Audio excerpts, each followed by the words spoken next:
Have you ever been made to feel small? So small that your voice disappears and the entire world seems to be laughing at you? For Olivia Pierce, that nightmare became a reality at the one place she should have been celebrated, her own ex-husband's wedding. He stood before a crowd of their former friends and family, using his wedding speech not to celebrate his new love, but to systematically destroy her legacy, painting her as a failure he was lucky to escape. The air grew thick with shame, every eye burning into her. But they and he made one catastrophic miscalculation. They didn't know who was waiting in the wings, and they never imagined that the quiet woman in the corner was no longer alone. What happens next isn't just a story of revenge. It's a story of reclamation, of a love so powerful it can silence an entire room with just two words. The invitation arrived on a Tuesday. It wasn't delivered in a standard envelope, but in a heavy, cream-colored box, tied with a thick silver ribbon.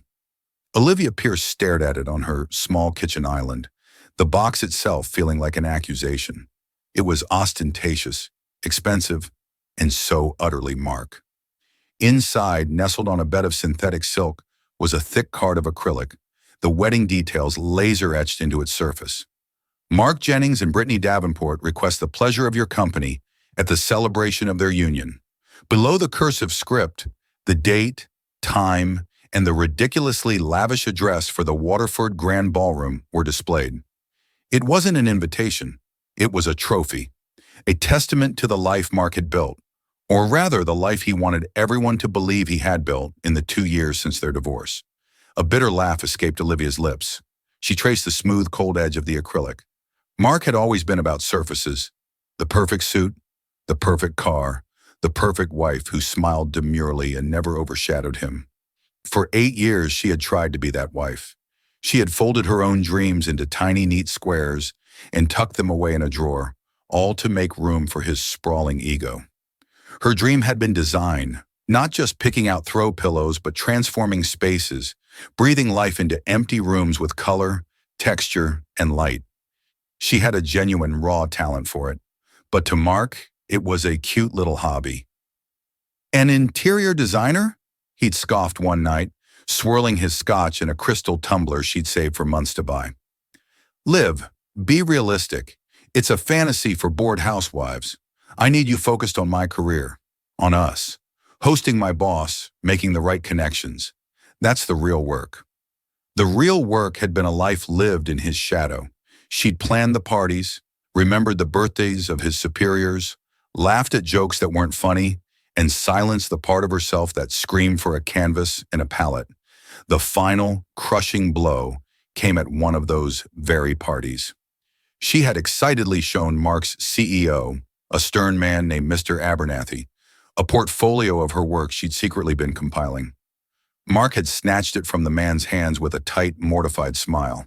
"Oh, you know Olivia," he'd said with a dismissive chuckle, patting her on the shoulder as if she were a child. "Always playing with her little projects. Don't worry, I keep her grounded in reality." The condescension in his voice, the pitying look from Mr. Abernathy, the quiet snickers from his colleagues. It was a public execution of her spirit. She filed for divorce the following week. Now, holding this ludicrous invitation, she felt the old wounds ache. Why had he even invited her? It wasn't an olive branch. Mark didn't have those in his garden. It was a summons, a command performance to witness his ultimate victory lap with his new bride, Brittany, a woman 10 years younger, with a vapid smile and an Instagram feed filled with brand sponsorships. Her phone buzzed. It was her best friend, Jessica. "Tell me you threw it in the incinerator," Jessica's voice crackled through the speaker. "It's too heavy. It would probably break the incinerator," Olivia replied, a hint of her old humor returning. "So you're not going. Please tell me you're not going." "I don't know, Jess. A part of me, a stupid, masochistic part of me, wants to." "Why? So you can watch Captain Narcissus get everything he ever wanted?" "No," Olivia said, her voice dropping. "To prove to myself that it doesn't bother me anymore. To walk in there, head held high, and show him and myself that I'm fine, that I survived him." There was a pause on the other end. "Liv, you don't have to prove anything to that monster. You've spent the last 2 years rebuilding. Your business is finally starting to take off. You're happy. Why go back into the lion's den? Jessica was right. After the divorce, Olivia had taken what little she had and poured it into her dream. She started Pierce Designs, taking on small, low-budget projects. She'd painted walls herself, haunted flea markets for hidden gems, and slowly, client by client, built a reputation for creating beautiful, soulful spaces. It was hard, exhausting work, but it was hers. Every success, no matter how small, was a balm on the wounds Mark had inflicted. And then there was Alex.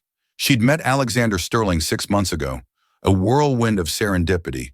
He'd commissioned her to redesign a small corporate apartment his company kept for visiting executives, having been referred by a previous client. He was different from any man she'd ever known. He was quiet, but his presence filled a room. He listened, truly listened, when she spoke about her passion, his intelligent gray eyes full of genuine curiosity. He saw her sketches and didn't call them cute. He called them visionary. He was kind, grounded, and made her feel seen in a way she never had before.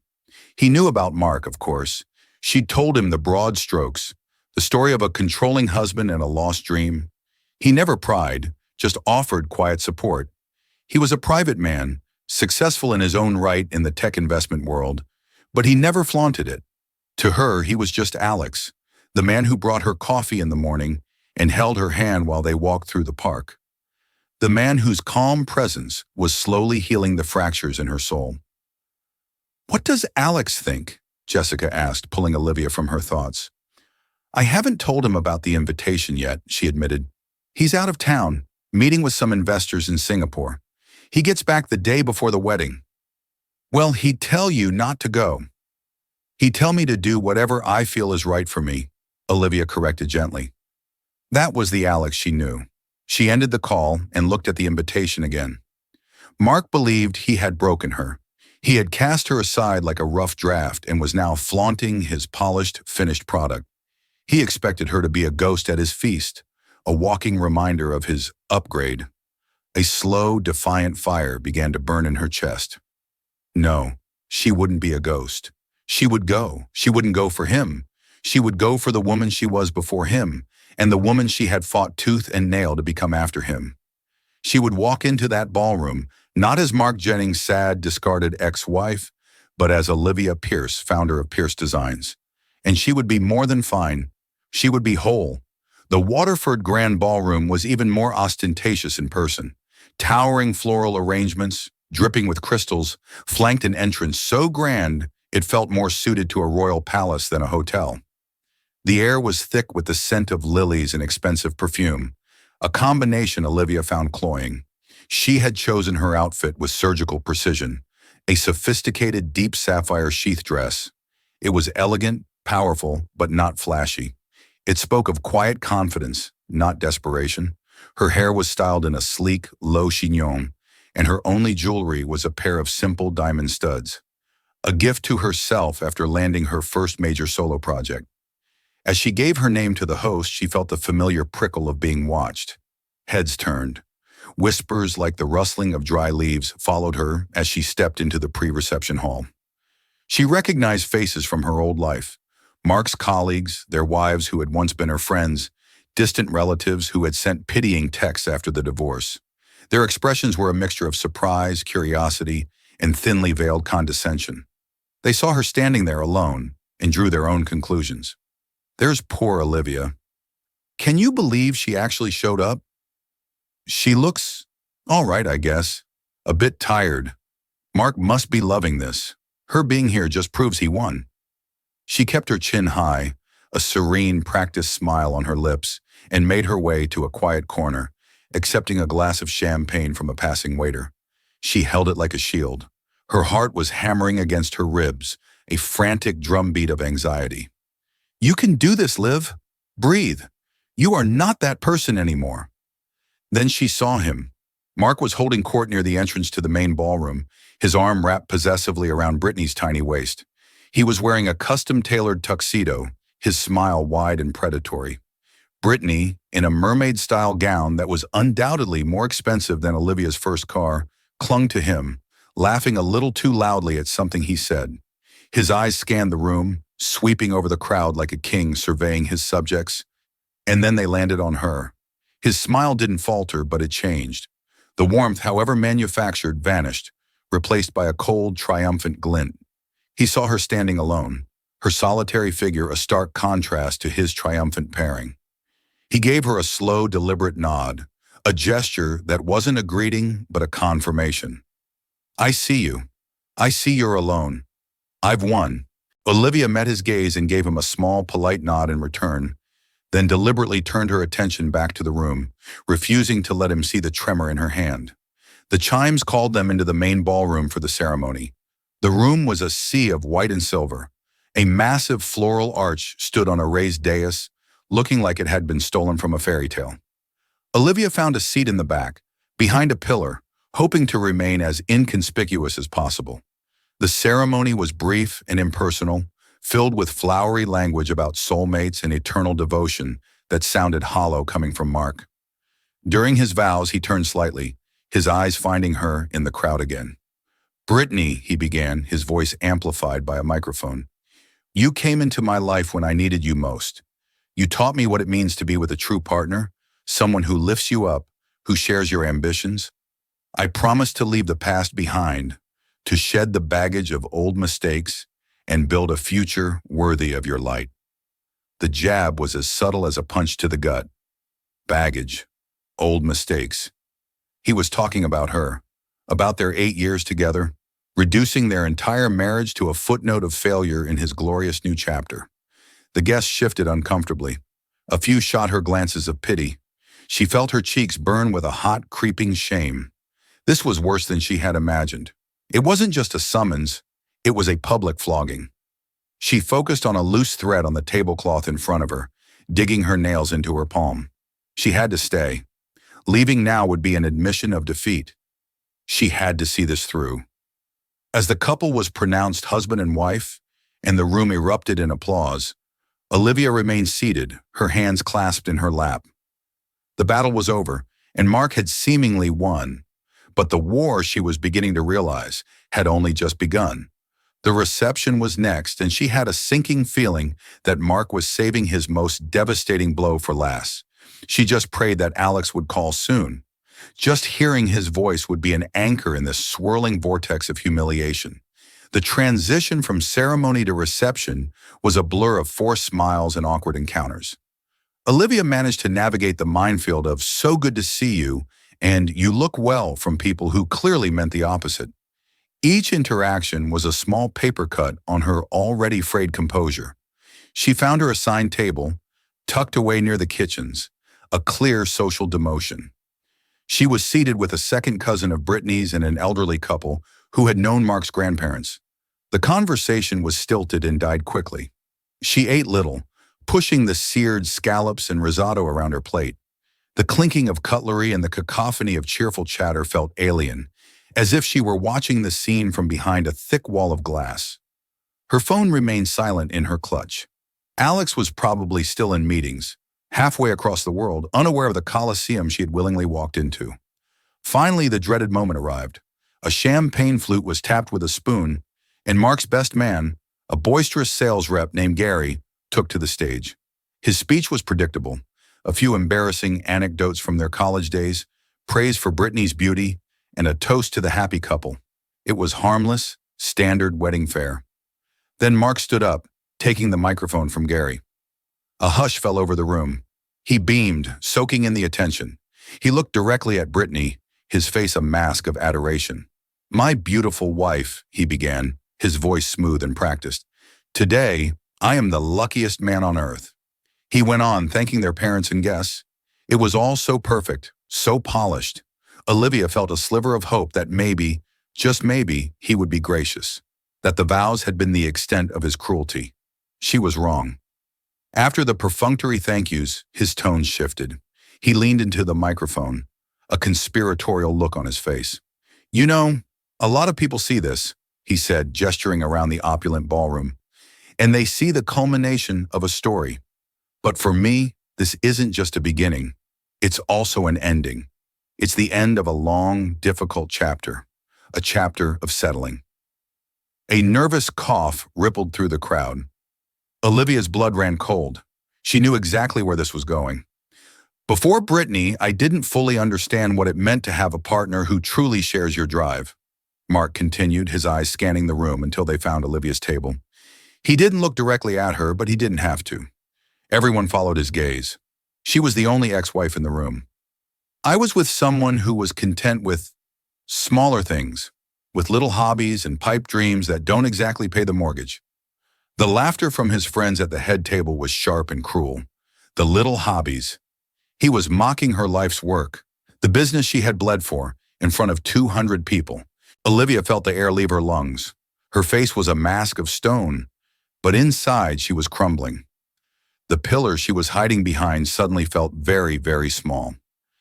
I tried to be supportive, he said, putting on a show of magnanimity. But there comes a time when you realize you can't carry someone else's lack of ambition on your back. You need an equal. You need a co-pilot, not a passenger. To build an empire, you have to be willing to shed dead weight. Dead weight. The words hit her with physical force. He had called their marriage baggage during the vows, and now she was dead weight. He was systematically stripping her of her dignity, piece by painful piece, rewriting their history to cast himself as the ambitious hero and her as the anchor that held him down. She could feel the eyes on her, not just pitying glances now, but judgmental stares. They were believing him. He was charming, successful, standing there in his perfect suit with his perfect bride. His version of the story was so much more compelling than the quiet, complicated truth. Her vision started to blur. The crystal glasses, the silver candelabras, the smiling faces. It all swirled into a vortex of shame. She wanted to run, to scream, to disappear. Her hands were shaking so badly she had to hide them under the table. Jessica was right. She never should have come. This wasn't closure. It was a public execution, and she had handed him the sword. So I want to toast not only to my future with my incredible wife, Brittany, Mark said, raising his glass, his voice reaching a crescendo, but also to my past, for teaching me exactly what I don't want in a partner, for making me strong enough to walk away and find what I truly deserve. He was about to drink. The entire room was poised to join him in a toast to her failure, to her humiliation. It was the final, devastating blow. Time seemed to slow down. She saw the smirk on his face, the smug satisfaction in his eyes. He had won. He had utterly and completely destroyed her. And then, from the back of the ballroom, a voice cut through the suffocating silence. It wasn't loud, but it carried a weight and authority that instantly silenced every other sound in the room. "That's enough." The two words hung in the air, sharp and clean as shattering glass. Every head in the room, including Mark's, snapped towards the main entrance. Standing there, framed by the absurdly large floral arrangements, was a man. He wasn't dressed in a tuxedo, but in a perfectly tailored charcoal suit that probably cost more than the entire wedding cake. He was tall, with an air of stillness that was more commanding than any shout could ever be. His silver gray eyes swept across the room with a cool, assessing gaze before landing on the stage. Olivia's heart stopped. It was Alex. He wasn't supposed to be back until tomorrow. He looked tired the way a person does after a long international flight, but his posture was resolute, his presence an immovable object. A wave of whispers washed over the room. Unlike Olivia, who was a ghost from a past life, this man was instantly, shockingly recognizable to many in the room, especially the business-minded guests Mark was so desperate to impress. "Is that, Alexander Sterling? The CEO of Sterling Global Capital? What is he doing here?" Mark stared, his mouth slightly agape, the champagne flute frozen halfway to his lips. The smug triumph on his face had been wiped clean, replaced by utter confusion. He squinted, unable to place the man who had just hijacked his moment. "I'm sorry," Mark said into the microphone, his voice suddenly sounding reedy and unsure. "Who are you? This is a private event." Alexander Sterling didn't answer immediately. He began to walk forward, his expensive leather shoes making no sound on the thick carpet. He moved with an unhurried, deliberate grace that drew every eye. He wasn't walking towards the stage. He was walking towards Olivia's table. The crowd parted for him as if by instinct. As he drew closer, Olivia could see the hard line of his jaw, the protective fire in his eyes. It was a look she had never seen before, and it made her heart ache with a feeling so potent it almost brought her to her knees. Mark, flustered and indignant, tried to regain control. "Security! Can someone please escort this gentleman out?" But no security guard moved. They, like everyone else, were mesmerized, sensing that they were witnessing a fundamental shift in the balance of power. Alexander reached the stage, stopping directly in front of it. He looked up at Mark, who stood there like a startled peacock, microphone in hand. Alexander didn't raise his voice. He didn't need to. He simply looked Mark in the eye and said, with chilling finality, the two words that would define the entire night. "Shut up!" The command was absolute. It wasn't a request.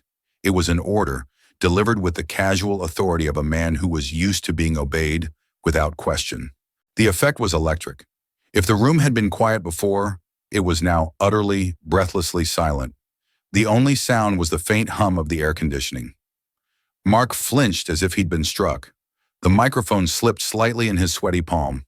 Having delivered the verbal coup de grace, Alexander turned his back on Mark completely, dismissing him as if he were nothing more than a minor annoyance. He walked the final few steps to Olivia's table.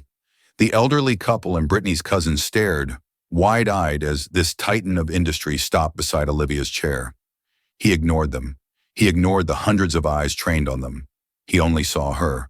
He reached down, his hand warm and steady, and gently covered hers, stilling the tremor she couldn't control. "Are you all right, my love?" he asked, his voice low and intimate, a stark contrast to the icy command he had just issued. Tears she hadn't even realized were forming finally spilled over, tracing silent paths down her cheeks. She couldn't speak. She could only nod, a wave of overwhelming relief washing over her. He was here. Her anchor had arrived. He squeezed her hand gently, then helped her to her feet. He stood beside her, a protective arm settling around her shoulders, turning them both to face the stage, to face her tormentor. The tableau was striking. The humiliated ex-wife, no longer alone, but flanked by one of the most powerful men in the country. The game had just changed, and everyone in the room knew it. Mark Jennings stood on the stage, his face a kaleidoscope of confusion, anger, and dawning horror. He looked from the imposing figure of Alexander Sterling to the woman beside him, the woman he had just publicly branded as dead weight. "Olivia?" he stammered, the microphone amplifying his bewilderment. You know this man?" It was the question that hung in the air, the one everyone was desperate to have answered. Alexander Sterling let the question hang for a moment, letting the tension build to an almost unbearable peak. Then he looked away from Olivia, his gaze sweeping over the silent, gawking crowd. When he spoke, his voice was calm and clear, carrying to every corner of the ballroom without the need for amplification. "For those of you who don't know me," he began, his tone matter-of-fact, "my name is Alexander Sterling." A collective, sharp intake of breath. The name alone was a shockwave. Sterling Global Capital was a legend in the financial world. They didn't just invest, they built and dismantled empires. His name was synonymous with power, wealth, and ruthless efficiency. "And this remarkable woman," he continued, turning his head to look down at Olivia, with an expression of such profound love and admiration that it stole the breath from her lungs. "This brilliant, talented, and resilient woman is Olivia Pierce, my fiancé." Gasps echoed through the ballroom. Fiancé. The word detonated in the silence, obliterating the narrative Mark had so carefully constructed. The pitying looks directed at Olivia instantly morphed into expressions of stunned disbelief, then awe, and finally dawning respect. Brittany, the new bride, looked as if she'd been slapped. Her perfectly made-up face was pale with shock, her eyes darting from Alexander to Mark, a flicker of doubt entering them for the first time. Mark looked like he'd been poleaxed. "Fiancé? That's not possible." Alexander's gaze hardened as it shifted back to Mark. "What isn't possible, Mr. Jennings? That a woman of her caliber would find happiness? Or that you were so profoundly blind You couldn't see the treasure you had? He took a small step forward, his arm still securely around Olivia. You stood up here and you spoke of ambition. You belittled what you called her little hobbies. He paused, letting the words sink in. Let me tell you about Olivia's little hobby. 2 years ago, she started a business from scratch with nothing but her talent and a courage you can't possibly comprehend. That business is called Pierce Designs. He then looked towards a table near the front where several well-known real estate developers were seated. They were now leaning forward, hanging on his every word. Perhaps some of you have heard of it, Alexander continued. Pierce Designs was recently awarded the exclusive contract to design the interiors for all 22 of our new line of Sterling Signature hotels across Europe and Asia. It's a 9-figure contract. Silence. Complete, dumbfounded silence. A 9-figure contract. The number was so staggering, so far beyond the comprehension of anyone in Mark's world, that it seemed to suck the very air from the room. Olivia's pipe dream was a multi-million-dollar international enterprise. Alexander wasn't finished. I met Olivia when I hired her, on the recommendation of 3 other CEOs who were astounded by her work. I saw her portfolio and knew instantly I was in the presence of a true artist. My initial investment in her company was the single best financial decision I made last year. She didn't need my money to succeed, let me be clear. She needed an opportunity, something her previous partner was clearly too small-minded to ever provide. Every word was a perfectly aimed dart, puncturing Mark's inflated ego. He was shrinking on the stage, the custom suit suddenly looking too big for him. The microphone hung limply in his hand. Alexander's voice dropped, becoming colder, more personal. You talk about shedding dead weight to build an empire. You don't have an empire, Mark. You have a mid-level sales job and a mountain of debt you took on to fund this, he said, gesturing dismissively at the gaudy ballroom. Olivia, on the other hand, is building a real empire, one based on creativity, integrity, and hard work, the very qualities you seem to know nothing about. He looked directly at Mark, his eyes like chips of ice. You didn't shed dead weight. You threw away a diamond because you were too ignorant to see it wasn't a common stone. You wanted a partner to applaud your ambition, but you couldn't handle a partner whose ambition and talent dwarfed your own. He then gave the crowd a final, sweeping glance. So no, I don't think we'll be toasting to your past, but I suggest you all remember this moment, the moment you witnessed a man publicly confess his own mediocrity. The spell was broken. The power dynamic hadn't just shifted, it had been completely inverted. Mark Jennings, the triumphant groom, was now an object of ridicule, a fool who had publicly humiliated himself in the most spectacular fashion. The whispers started again, but this time they were not for Olivia. They were about Mark, about his catastrophic misjudgment, his unbelievable arrogance. Olivia stood tall, the tears on her face now dry. She felt a strength coursing through her she had never known. It wasn't just Alex's presence, it was the truth. The truth spoken aloud had finally set her free. She squeezed his hand, her heart full. Alexander looked down at her, his expression softening once more. Let's go home, he murmured, for her ears only. She nodded, ready to leave the circus behind forever. With a final, withering dismissal of the man, who was now little more than a statue of shock on the stage, Alexander Sterling gently placed a hand on the small of Olivia's back, a silent, steadying anchor. He guided her away from the table, their movement a single, fluid motion. The path to the exit, which had been an agonizing gauntlet upon her arrival, was now a silent, gaping corridor. The guests, who had seemed like a monolithic wall of judgment just moments before, now parted for them like the Red Sea, their faces a gallery of astonishment, envy, and belated respect. As they began to walk, Mark's voice, shredded with desperation, tore through the stunned silence. Wait! Alexander paused for a fraction of a second, but did not deign to turn around. His entire posture conveyed that whatever Mark had to say was utterly inconsequential. Abernathy, my company, Mark stammered, his mind clearly struggling to process the cataclysm that had just befallen him. He was grasping for the pillars of his identity, the very things he had sacrificed Olivia for. He respects me. I'm a senior partner. This time Alexander did turn his head, just slightly, a gesture of almost bored indulgence. A cold, razor-thin smile touched his lips. It held no humor, only the chilling finality of a predator ending a hunt. "You were a senior sales manager, Mr. Jennings, at Northgate Holdings. A fine company." He let that hang in the air for a beat. "As it happens, my primary reason for being in Singapore was to finalize the acquisition of a 51% controlling stake in Northgate's parent conglomerate, Titan Industries. The deal was signed 36 hours ago. The press release is scheduled for 9 a.m. Monday. The second detonation was quieter than the first, but infinitely more destructive. If his fiancée announcement was a shockwave, this was a sinkhole that opened directly beneath Mark's feet, swallowing the very ground he stood on. Brittany let out a small, strangled gasp and unconsciously took a step away from her new husband, as if proximity to him were now a contagion. Mark's own parents, seated at the head table, looked horrified, his father's face ashen, his mother covering her mouth with a trembling hand. Alexander's voice dropped, becoming the clipped, precise tone of a CEO delivering unwelcome news. "Mr. Abernathy and I have a board meeting scheduled for Monday morning.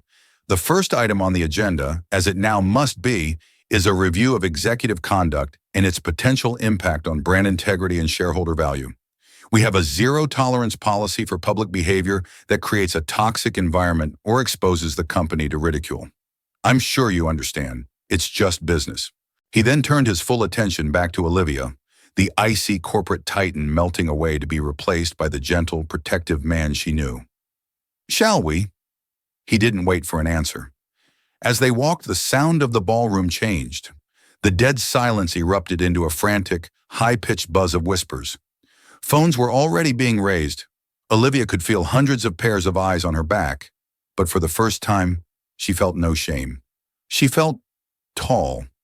She straightened her spine, lifted her chin, and matched Alexander's steady pace. She wasn't being rescued. She was executing a strategic withdrawal from a battle that had already been won. The massive ballroom doors, which had felt so intimidating, now seemed to swing open for them. As they closed, they shut out the frantic noise, plunging them into the relative quiet of the hotel lobby. The cool night air that greeted them outside felt like a baptism. The valet, a young man who had witnessed Alexander's imperious entrance, practically vaulted over the podium to retrieve the car. It was a sleek, understated black Bentley, its quiet elegance a stark rebuke to the garish limousine Mark had rented for the occasion. As Alexander held the passenger door open for her, Olivia paused, looking up at his face in the soft glow of the hotel lights. "Singapore?" she asked, a small, watery smile touching her lips. The lie was so audacious, so perfect. "A necessary fiction," he murmured, his eyes crinkling at the corners. "My flight from Geneva landed an hour ago. I came straight here. I had a feeling you might need a getaway driver." "You came all this way, just in case?" "I would cross oceans for you, Olivia," he said, his voice low and sincere as he tucked a stray strand of hair behind her ear. I thought you knew that by now." She slid into the plush leather seat, the scent of which was a world away from the cloying lilies of the ballroom. Once he was beside her, and they were pulling silently away from the curb, leaving the circus of the Waterford Grand behind, the dam of her composure finally, completely broke. It started as a shuddering gasp, a single tear escaping. Then another. Within seconds, she was crying, her body shaking with the force of it. But these were not the hot, silent tears of shame she'd shed at the table. This was a torrent, a flood of everything she had held back for years. Tears for the young woman who had believed in Mark's hollow promises. Tears of rage for the way he had systematically dismantled her confidence. Tears of grief for the years lost to his shadow. And finally, beneath it all, tears of overwhelming, gut-wrenching relief. It was the sound of a cage door, rusted shut for years, finally being blown off its hinges. Alexander didn't speak. He simply reached over, his large, warm hand covering hers on the center console. He drove with one hand, his presence a solid, unwavering comfort in the storm of her emotions. He let her cry until the wrenching sobs subsided into quiet, hiccuping sniffles. He pulled a clean, linen handkerchief from his suit pocket and passed it to her. When she could finally speak, her voice was thick and raw. "Thank you," she whispered, dabbing at her eyes. No one has ever stood up for me like that." "I hope you know," he said, his gaze fixed on the road but his attention entirely on her, "that none of that was for me. It wasn't about showing my power or playing the hero. Every word was for you." He paused, navigating a turn. "I listened to him talk, and I felt a rage I haven't experienced in years, not just because he was insulting the woman I love, but because he was trying to extinguish a light that deserves to illuminate the world. He was trying to convince you, and everyone else, that his version of your story was the truth. He almost succeeded," she admitted quietly. "No, he didn't," Alexander countered firmly. "He was convincing the sheep. You were never one of them. You endured it, and that takes a strength he can't possibly comprehend." He glanced at her, his expression serious. "What I did tonight was not an act of rescue, Olivia. It was an act of clarification.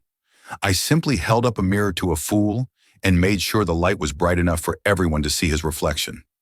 She finally looked at him, her heart swelling with a love so profound it felt like it might crack her ribs. "You called me a diamond," he threw away. "The metaphor is inadequate," he said with a small smile. "A diamond is hard, but it can be shattered. You, my love, are more like a star." He thought he could eclipse you, but all he did was create a moment of darkness that made your eventual light seem all the brighter when the obstruction was finally removed. They drove in comfortable silence for a while, the city lights of the skyline glittering like a promise ahead of them. The wreckage of the wedding, of Mark's life, was already shrinking in the rearview mirror, becoming an insignificant speck in the past. "So what now?" Olivia asked, the question filled not with anxiety, but with a new, thrilling sense of possibility. Alexander reached over and squeezed her hand. "Now," he said, his voice full of warmth and certainty, "we go home, our home, and tomorrow we start building your empire. Pierce Designs has a world to conquer, and I will be there, not to lead the charge, but to carry your portfolio and tell anyone who will listen that I am the fiancé of the most brilliant designer in the world." A genuine, bubbling laugh escaped her lips, the first truly carefree sound she had made all night. It was the sound of freedom. As he turned onto the road leading to their shared penthouse, the city sprawling beneath them, Olivia felt the last vestiges of Mark's shadow burn away in the glow of the oncoming dawn. She was not just a survivor of his story. She was the author of her own, and the next chapter was going to be magnificent.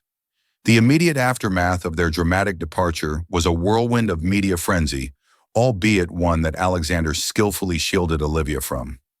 The few guests who had the wherewithal to discreetly record snippets of the confrontation with their phones had inadvertently ignited a social media firestorm.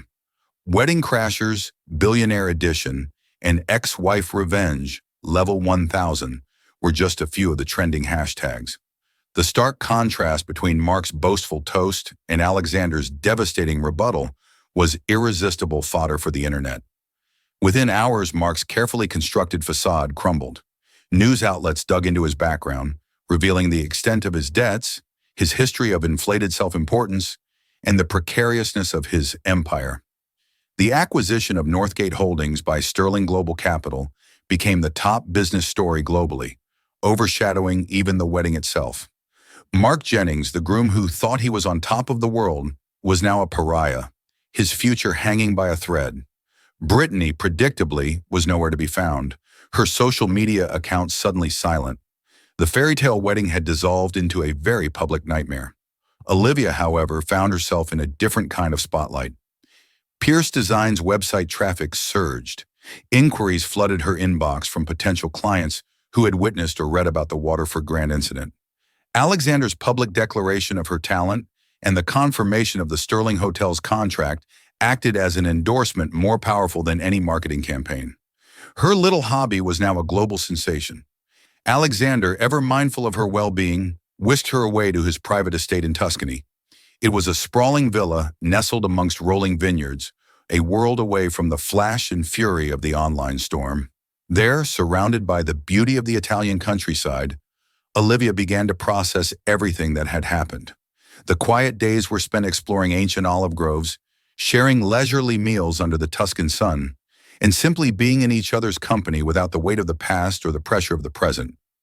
Alexander was a calming presence, offering support without being intrusive, allowing her the space to heal and to fully grasp the magnitude of the shift in her life.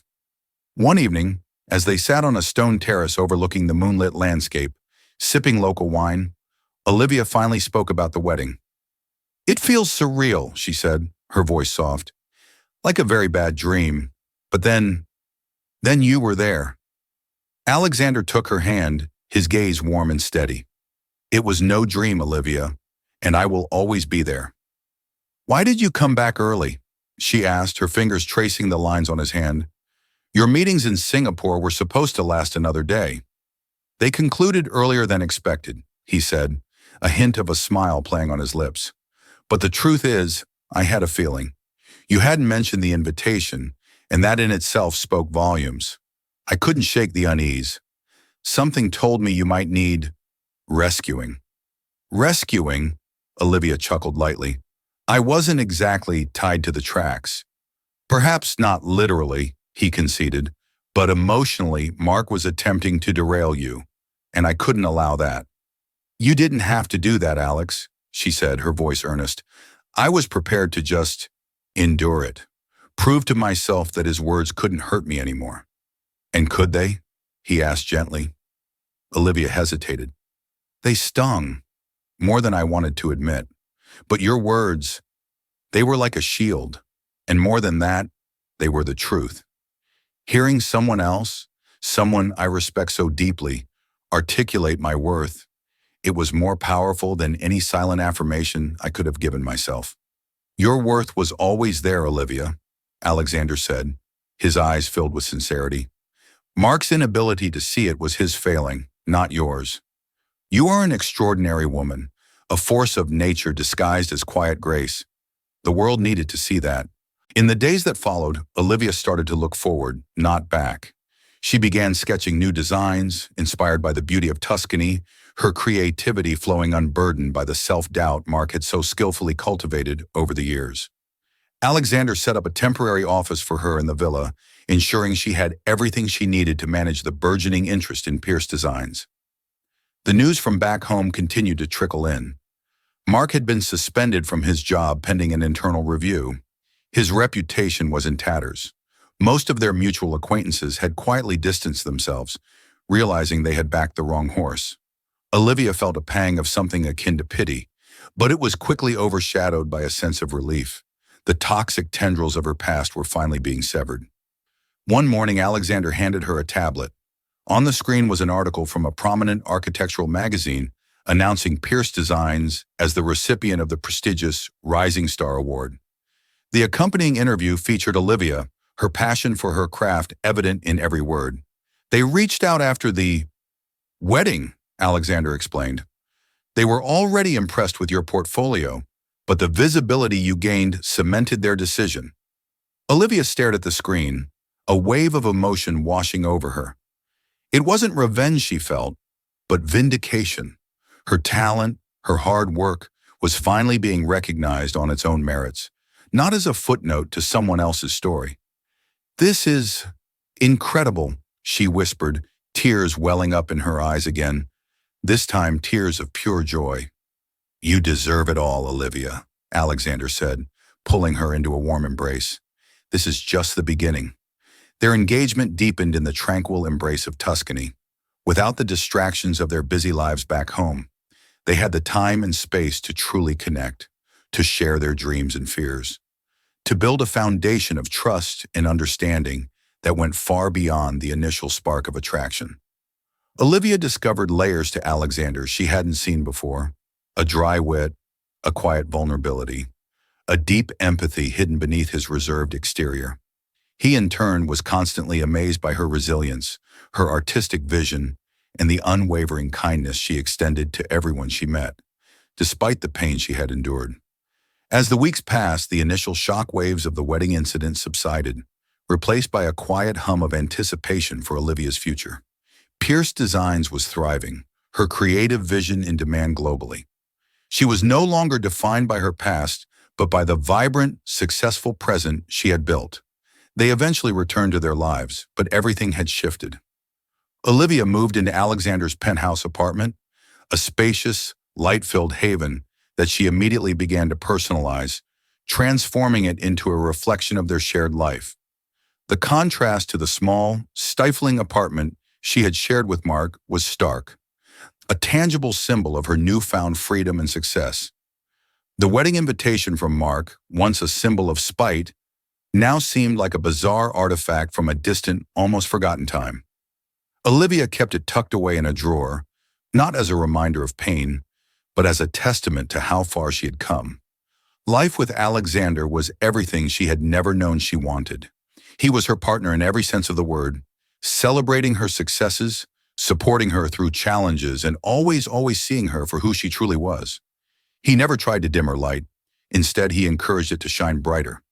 One evening, as they were preparing for a gala celebrating the launch of the Sterling Signature hotel line, a project for which Olivia's designs were garnering rave reviews, Alexander stopped her as she was fastening her earrings. He took her hands in his and looked deeply into her eyes. "You know," he said, a soft smile on his face, "that night at the Waterford Grand, it was the worst kind of humiliation, orchestrated with the cruelest intent. But it also became the catalyst for something beautiful. It forced the world to see what I already knew, that you are extraordinary." Olivia smiled back, her heart full. "And it showed me that I wasn't alone, that I had finally found someone who would not only stand beside me, but who would also tell the world to shut up if they dared to diminish me." He leaned in and kissed her gently. "They won't have to. Your talent speaks for itself now, my love. Your light is undeniable." As they walked hand in hand toward the waiting car, ready to face the world on their own terms, Olivia knew that the drama of that ill-fated wedding had faded into the background, replaced by the quiet confidence of a woman who had risen from the ashes, her wings stronger and more beautiful than ever before.